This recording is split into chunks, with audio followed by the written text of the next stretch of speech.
What if the heaviest burden you carry is not the crushing weight of the loss itself, but the desperate, quiet wish for just one ordinary day before everything changed?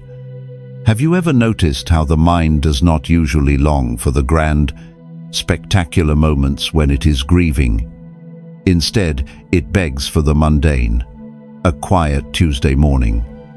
The familiar sound of footsteps in the hall, a simple, passing conversation that meant nothing at the time, but now means absolutely everything. There is a strange kind of invisible prison we build out of these ordinary memories. We replay them over and over, trying to find a secret door back into a world that no longer exists. If you have ever felt emotionally exhausted by your own mind, if you have ever felt stuck, waiting for a past version of your life to somehow return, this is for you. Most people do not realize that the deepest suffering does not come directly from the loss itself. It comes from how tightly we are holding on to the ghost of yesterday, refusing to step into the reality of today. Stay until the end, because the final lesson may change the way you carry this pain forever. In Buddhist thought, there is a profound understanding of impermanence. Everything in this universe is in a constant, unbroken state of flow. The seasons shift, the breath rises and falls, and life continuously moves forward. Buddhist wisdom teaches that our suffering magnifies when we try to make permanent what was always meant to pass. We believe that if we cling tightly enough to our memories, we can keep the past alive. We convince ourselves that moving forward means we are abandoning what mattered most. But this attachment, this refusal to accept the turning of the wheel, only creates a deep, agonizing friction within our own hearts. Imagine a person caught in a sudden, harsh winter storm. In their hand, they hold a single beautiful autumn leaf from a magnificent tree that has fallen. They stand freezing in the snow, refusing to seek shelter, refusing to build a fire, because they believe that holding on to this one fragile leaf is the only way to truly honor the tree. They freeze their own life, believing that their suffering is the ultimate proof of their love. This is exactly what we do when we lose something or someone profound. You wake up and the silence in the room feels heavy. You stare at the empty chair or look at your phone, subconsciously waiting for a reality that cannot arrive. You might even feel a sudden, sharp wave of guilt when you catch yourself smiling, as if allowing yourself a single moment of joy is an act of betrayal. You freeze your life around the loss. You stop participating in your own story because a piece of your past is no longer here. Think about your own life. Ask yourself right now, what are you still holding on to so tightly that it is bruising your own spirit? Are you truly honoring the beauty of what you lost? Or are you simply punishing yourself for surviving it? What are you secretly afraid will happen if you gently place that autumn leaf down and step into the warmth? Pause, breathe, feel the ground beneath your feet. Observe the desperate wish to turn back time, but do not follow it. Let the feeling rise without making it your identity. You do not have to forget. You do not have to erase the love, because holding your breath will not rewind the clock. It will only slowly suffocate the beautiful life that is still waiting for you, right here, right now. Peace is not found in reclaiming yesterday, but in making space for today. But letting go of this impossible wish is only the first step. Because before we can truly step forward, we have to understand why our minds are so deeply trapped in the illusion that time can stand still. And this is where the next truth begins. 2. The illusion of frozen time. What if the stillness you are desperately seeking is actually the thing breaking your heart? Here is a truth that is incredibly difficult to face. We often believe that if we keep our lives completely unchanged, the past will somehow remain within our reach. When a deep loss occurs, our first instinct is to build a fortress of memories. We stop participating in the daily rhythm of the world. We avoid the songs that once brought joy. We walk through our days like shadows, replaying the last ordinary conversations, terrified that if we allow any new experiences in, the old ones will permanently fade. We unconsciously decide that to move forward is to betray what we have left behind. We try to freeze the clock, believing that if our outer world remains perfectly still, the inner devastation will not be entirely real. We wait for a familiar feeling to return, exhausting ourselves in a silent, unwinnable war against time itself. But in Buddhist thought, this war is the very root of our suffering. One of the deepest lessons of Buddhism is the understanding of profound impermanence, the truth that nothing in the physical world can remain exactly as it is. Buddhism reminds us that our pain is deeply amplified when we demand that a constantly shifting universe stand completely still. We suffer because we try to grasp flowing water with a tightly clenched fist. When we resist the natural movement of life, we do not preserve the past.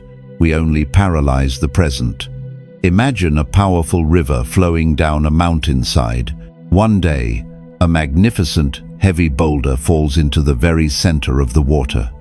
If the river were to suddenly stop flowing, trying to hold perfectly still around the boulder to honor its presence, the water would quickly become stagnant, trapped, and lifeless. But the river does not stop. It embraces the new reality. It rushes over the stone. It carves new paths around it. The boulder forever changes the shape, the depth, and the sound of the water. But the river continues its vital journey toward the ocean. In your own life, you may be trying to stop the water. You isolate yourself from friends. You reject the possibility of new laughter.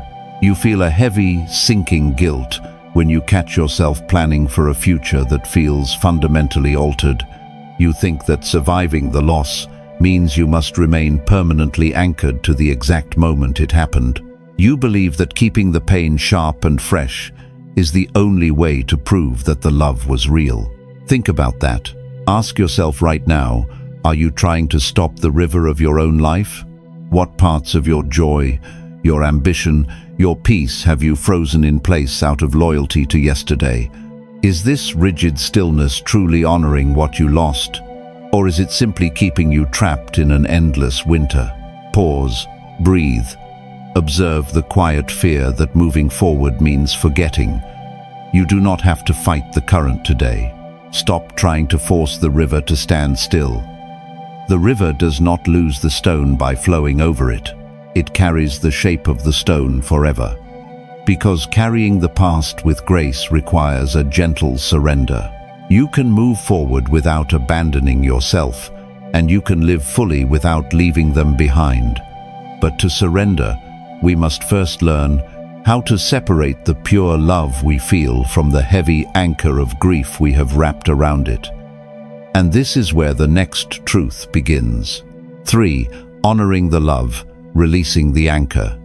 What if you have confused the weight of your grief with the depth of your love? Here is the truth few people want to face. We often believe that letting go of the heavy, suffocating pain means letting go of the connection itself. When we experience a life-altering loss, we subconsciously build a monument out of our sadness. We start to believe that our suffering is the very measure of our devotion. You might catch yourself finally having a good day, only to suddenly pull back, overcome by a rush of sudden guilt.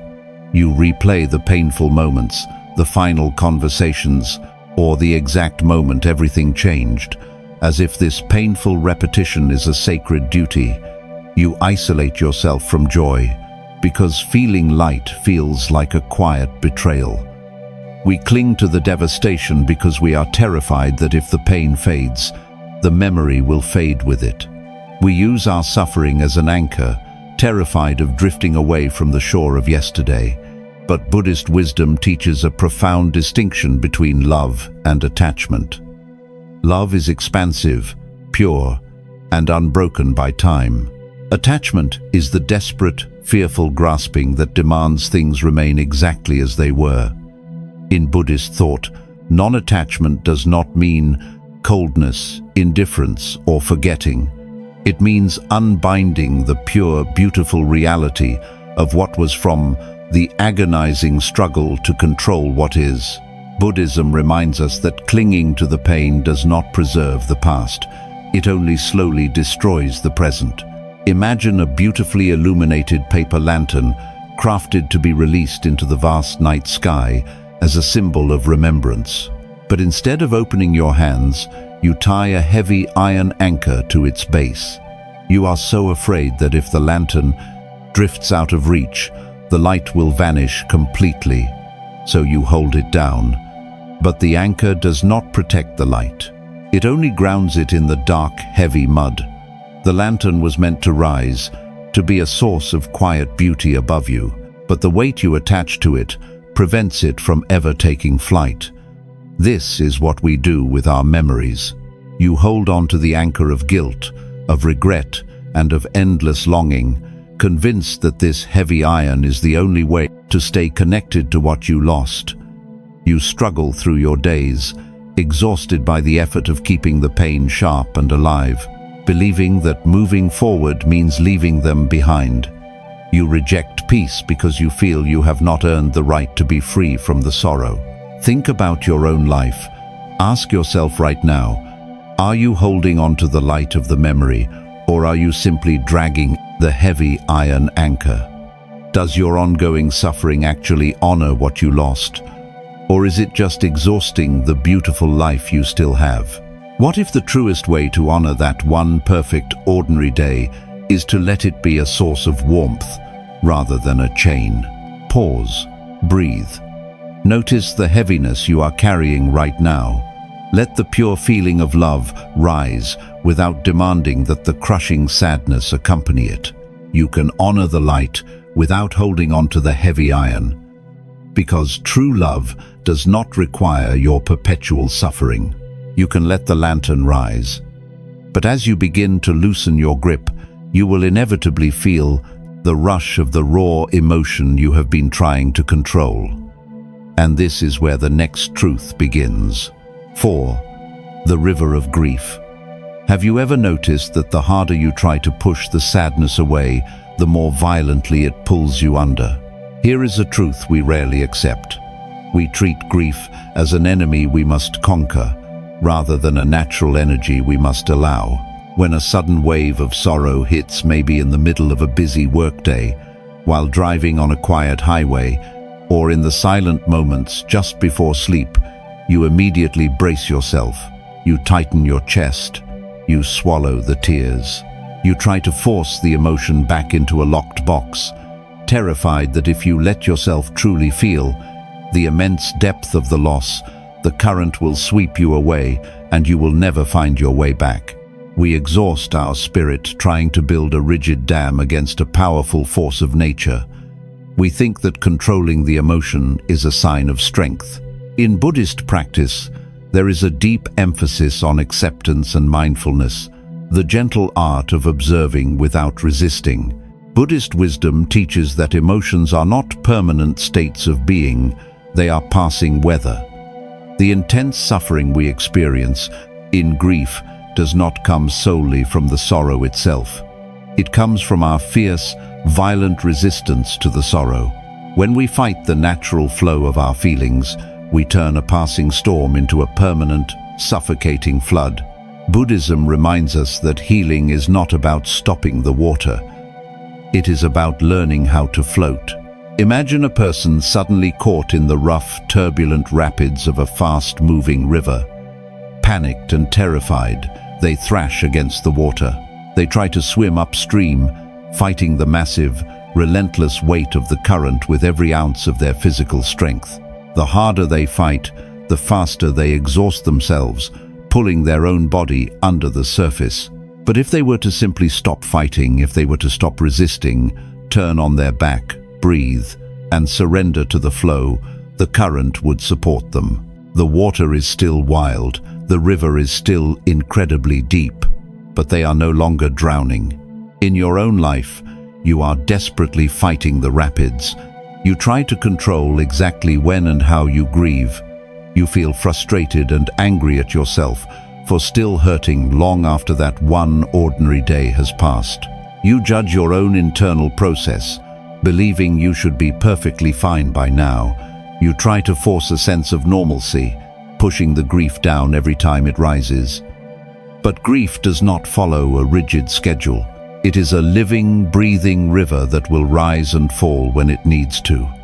Think about your own life. Ask yourself right now, how much of your daily emotional exhaustion comes from fighting the natural current of your own heart?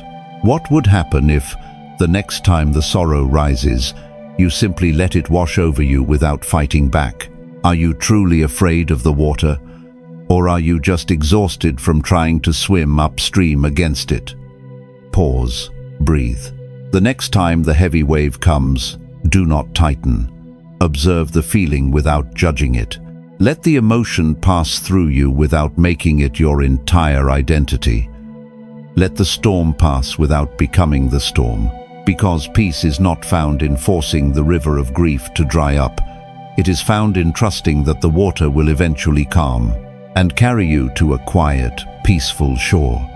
But as the rough waters finally begin to settle, an entirely new, unexpected burden often takes its place. And this is where the next truth begins. 5. The guilt of moving forward. What if the moment you finally begin to heal is the exact moment you feel the most profound shame? Here is a truth that quietly breaks many hearts. We often mistake our own healing for a betrayal. As time passes, there comes a day when you wake up and the crushing weight on your chest feels just a little bit lighter. You might catch yourself laughing fully at a joke, or looking forward to a weekend, or simply feeling a quiet sense of peace. But almost immediately, a cold, heavy wave of guilt washes over you. You pull the joy back. You scold yourself for smiling.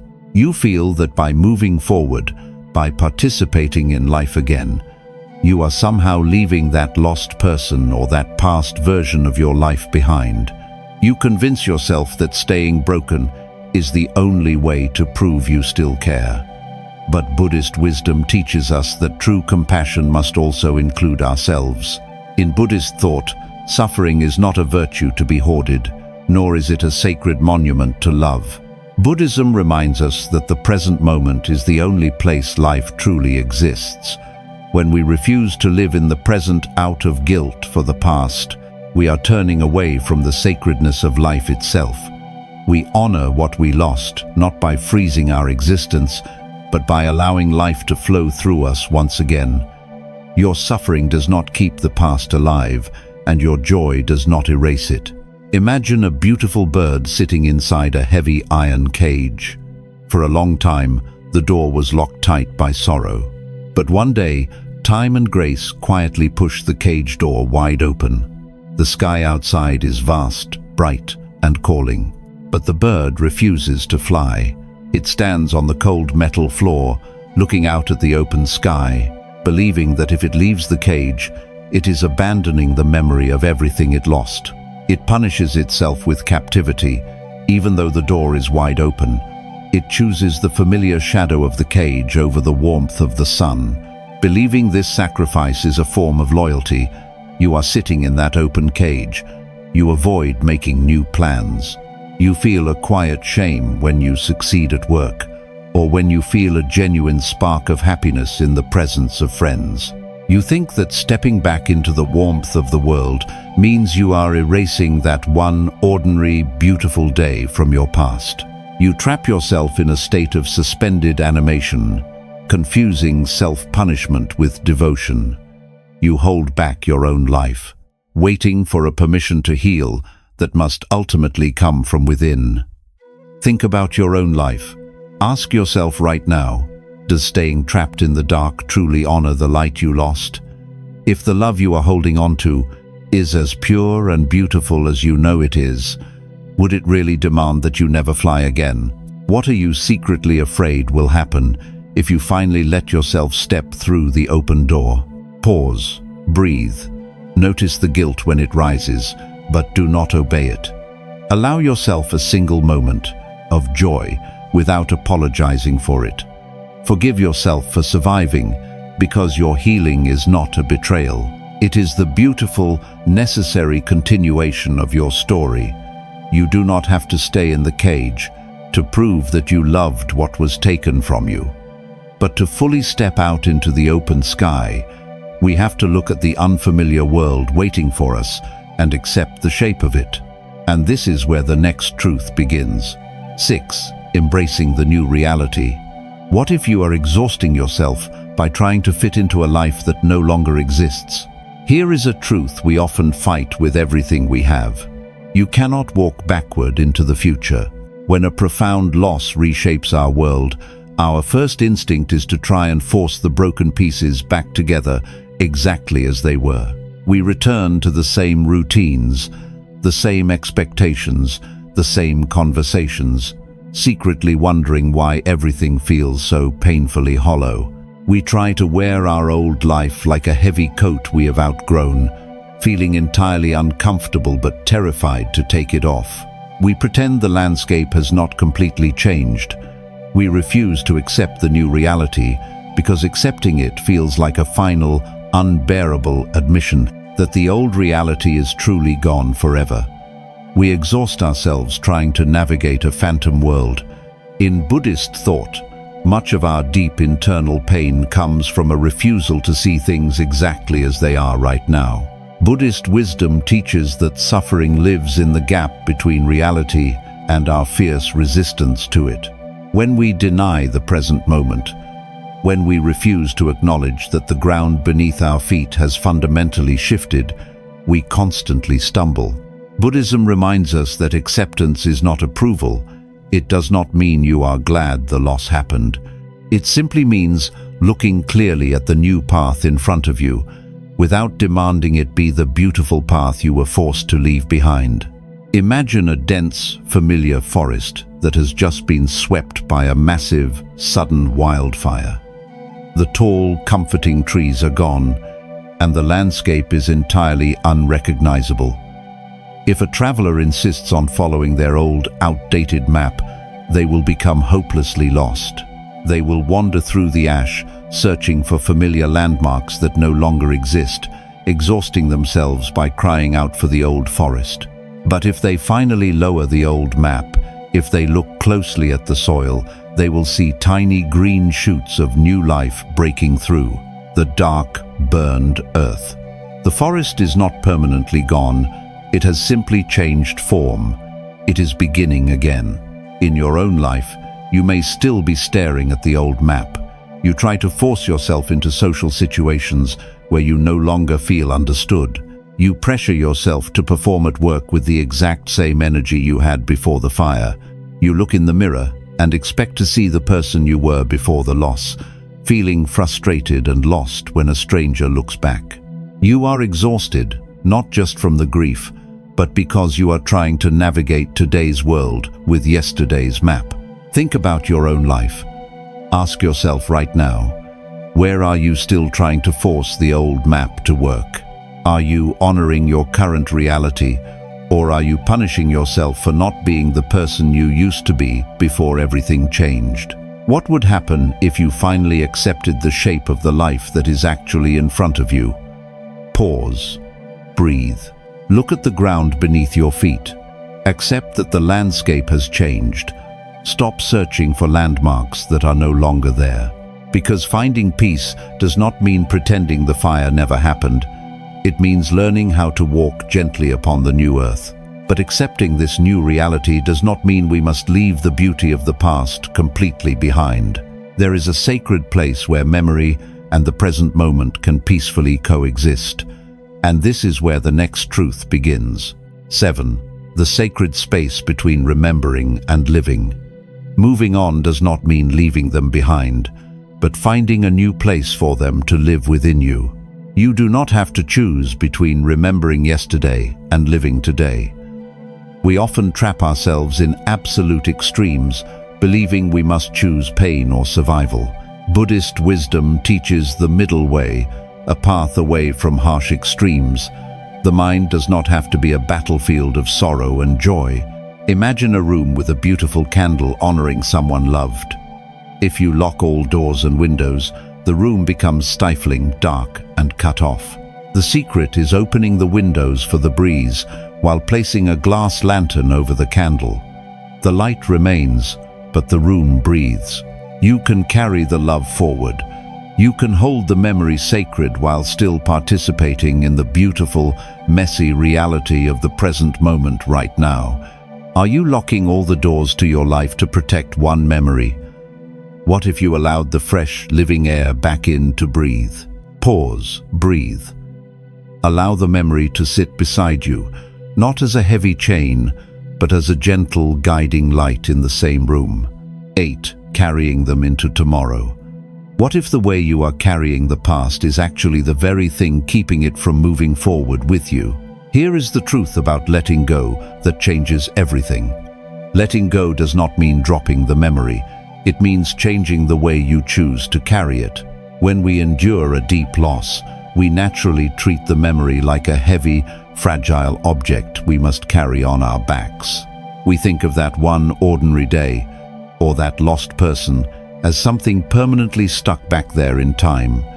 We constantly look over our shoulder, and when we reach a new milestone in our lives, a new opportunity, a quiet moment of peace, or a sudden burst of laughter, we feel a sharp, painful pang of sorrow. We feel it because they are not physically here to share it. We convince ourselves that their absence makes the present moment incomplete. We exhaust ourselves by carrying the heavy, empty space of what is missing, rather than the living energy of what was given. But in Buddhist thought, the concept of interconnectedness reveals a much deeper truth. Nothing in this universe is truly separate, and nothing beautiful is ever entirely lost. Buddhist wisdom teaches that the impact of a profound love, a deep connection, or a perfectly peaceful moment does not vanish just because its physical form has changed. The essence of what we loved becomes woven into our own consciousness. When we stop grasping desperately at the physical presence that is no longer there, we discover that what we loved has actually become a permanent part of who we are. Imagine a person holding a rare, beautiful seed. They cherish this seed so much that they clench it tightly in their fist, terrified to lose it. They walk through their days with one hand forever closed, unable to reach out, unable to hold anything new. They believe that keeping the seed locked in the dark of their hand is the only way to protect it. But a seed was never meant to be held forever. When they finally have the courage to release it into the dark, quiet earth, it feels like a painful surrender. The seed disappears, but in time, it breaks through the soil. It grows into a strong, resilient tree that offers shade and beauty to the world. They did not lose the seed. They simply allowed it to become a living, breathing part of their environment. In your own life, you may be walking with a clenched fist. You keep the memory isolated as a tragic event from yesterday. When you face a difficult decision at work, when you navigate family conflict, or when you sit alone in a quiet room, you focus only on the fact that you are doing it without them. But what if you planted their light in the soil of your present life? What if the gentleness they showed you becomes the way you treat yourself? What if their quiet courage becomes your courage? What if the peace of that one perfect, ordinary day becomes the blueprint for how you appreciate this very morning? Think about your own life. Ask yourself right now, are you carrying the heavy absence of what is gone, or are you carrying the living essence of what they gave you? Are you holding the seed in a clenched, tired fist, or are you finally ready to let it grow into something beautiful within you? Pause, breathe. Open your hand. Let the feeling rise without making it an anchor. Allow the love to change form, because they do not need to be physically standing beside you to walk with you into tomorrow. You carry them forward in the way you choose to live today. But to finally step fully into that tomorrow, we must make one last, profound peace with exactly where we are right now. And this is where the final truth begins. 9. Finding peace in the present. What if the greatest act of love is finally allowing yourself to breathe in the life that is right in front of you? We began this journey looking at that quiet, desperate wish, the heavy, exhausting desire to rewind the clock to just one ordinary day before the loss. You have spent so much time standing in the freezing snow, clutching that single autumn leaf, terrified that letting it go would mean you were abandoning everything that mattered. You have fought the river of grief. You have sat in an open cage, punishing yourself for surviving. You have tried to lock the doors to your own joy, believing that your ongoing suffering was the only monument worthy of what you lost. But here is the truth. The monument you are meant to build is not made of sorrow, stillness, or endless regret. It is made of the life you choose to live right now. In Buddhist wisdom, true peace is never found by escaping to the past or forcing the future. It is found in the profound, gentle acceptance of the present moment, exactly as it is.